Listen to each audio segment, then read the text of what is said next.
আজকেই 14 দিন হইল, তাই না? আচ্ছা, এই বিষয়টা হচ্ছে যে এই জায়গাগুলো একদম হার্ড হয়ে আছে, এখানেও একদম হার্ড হয়ে আছে। জায়গাগুলো যখন 2, 4, 6 মাস হবে, আস্তে আস্তে বডি কিছু চর্বি ধরবে, রক্ত চলাচল ঠিকঠাক হবে, নরম হবে, নর্মাল হবে।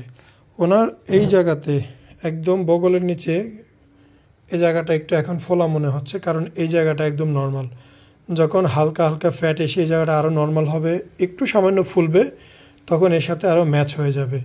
এবং এই জায়গাতে যে ফ্যাটটা আছে এটা জাস্ট ব্যায়াম করলেই চলে যাবে, একটা অপারেশনের কিছু না। এটা একদম বগলের নিচে দেখতে পাচ্ছেন, একদম বগলের নিচে। যেহেতু এই জায়গায় কিছু নাই, তার জন্য এই জায়গাটা একটু বেশিই মনে হয়, তাই না? বিষয়টা শক্ত শক্ত কি আগের থেকে কমতেছে না বাড়তেছে? কমতেছে। ধীরে ধীরে কমবে, হ্যাঁ, ধীরে ধীরে কমবে, চিন্তার কোনো কারণ নাই। এই যে এখানে পুরো হার্ড হয়ে আছে, এই হার্ডনেসগুলো একদমই কমে যাবে। যখন কমবে তখন রেজাল্ট আরও সুন্দর আসবে। এখন জাস্ট 15-16 দিনের প্রাথমিক একটা ফলাফল আসতে 3 থেকে 6 মাস লাগবেই। এবং একটু 19-20 থাকবে, হালকা একটু উচ্চারিত থাকবে।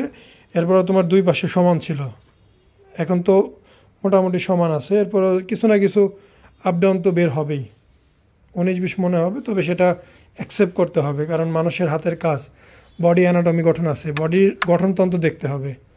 আমরা একটা জিনিস খেয়াল করা আমার দিকে, এই যে আমাদের নাকের দুইটা ফুটাও দুই রকম না। আমরা হাসলে আমাদের এক গাল উপরে এক গাল নিচে থাকে, এটা খেয়াল করছো কখনো? মানুষের বডির দুই পাশের গঠন দুই রকম। পাও কিন্তু একটা ছোট বড়। তুমি সেম সাইজ প্যান্ট যদি ন্যারো করো, দেখবা যে এক পা একটু টাইট হয়, এক পা একটু লুজ হয় না বিষয়টা? এরকম বডির কম বেশি থাকে। এই যে মাসেলসটা, এই মাসেলসটাও কিন্তু কম বেশি। তুমি এটা মাপলেই বুঝতে পারবা। এটা প্রতিটা মানুষের একই রকম, শুধু তোমার একা না, আমার একা না, দুনিয়ার সবার। তো সেই কারণে কিছুটা আপ ডাউন থাকে। আসসালামু আলাইকুম, মোহাম্মদ শাকিল হোসেন বলছি। 2017 সাল থেকে আমরা গাইনোকমার্সি নিয়ে নিয়মিত কাজ করছি এবং ভিডিও প্রকাশ করছি। এই চ্যানেলে যারা নতুন এসেছেন, আপনাদের কাছে অনুরোধ থাকবে আমাদের এই চ্যানেলটি আপনারা ভালোবাসা দিবেন এবং সাবস্ক্রাইব করবেন। এবং যারা অলরেডি সাবস্ক্রাইব করেছেন তাদেরকে অসংখ্য ধন্যবাদ। আপনারা কমেন্টের মাধ্যমে আপনাদের মতামত জানাবেন। ধন্যবাদ।